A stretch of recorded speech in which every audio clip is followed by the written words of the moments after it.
Hey everybody, Bill Murphy, and here we are in the beginning of February, and our inventory levels are up over 20%, or about 20% where we were last year. About 1,100 listings in Worcester County last year in February. Here we are over 1,300 listings in the month of February, and I attribute that to the buyers and sellers market is getting hotter because we've had a very mild winter.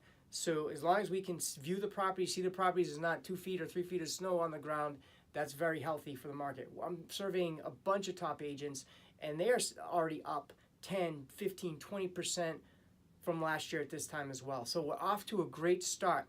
But I want to caution you as a buyer and a seller, so let's get into this. If you're ready to list, don't wait a couple months because the inventory is coming on every single week. We're seeing more and more houses come on the market.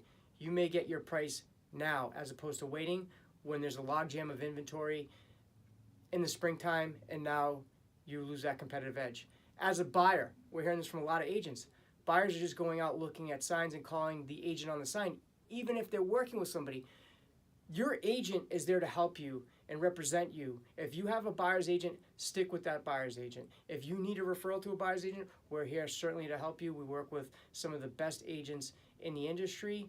So there's some buyers and sellers tips as we start the early spring market in the month of February. Be sure to give us a call if you need any pre-approvals or help with your listings.